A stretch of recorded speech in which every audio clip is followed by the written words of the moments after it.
বলে সবাই তো বাঁশি শুনতে পায় না, যাদের কর্ণ বধির তারা শুনবে কি করে? আচ্ছা মা, বধির তো বললে কিসে বধির? বলে যাদের কর্ণ অজ্ঞানতাই বধির, যাদের কোনো জ্ঞানই নাই, হরি কথা শোনার যাদের কোনো জ্ঞান নাই, তারা গোবিন্দের বাঁশি শুনতে পায় না। যাদের কর্ণ বিজ্ঞতাই বধির, তারাও গোবিন্দের বাঁশি শুনতে পায় না। যাদের কর্ণ মোক্ষ পাবার আশাই বধির, তারাও আমার গোবিন্দের বাঁশি শুনতে পায় না। যাদের কর্ণ স্বর্গ পাবার আশায় বধির, তারাও গোবিন্দের বাঁশি শুনতে পায় না। তাহলে শুনতে পায় কারা?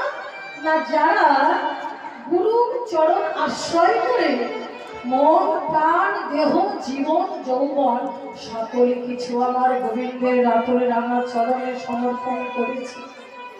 গোবিন্দের বাঁশি কেবল তারাই শুনতে পায়। যখন গোবিন্দ বাঁশি বাজিয়েছে, বৃন্দাবনের 3 প্রকারের গোপী, নিত্য সিদ্ধা, কৃপা সিদ্ধা, সাধন সিদ্ধা। হরি বল। আজকে সাধন সিদ্ধা গোপী কারা? না যারা ভগবানকে সাধনায় সন্তুষ্ট করেছিল। আর কৃপা সিদ্ধা কারা?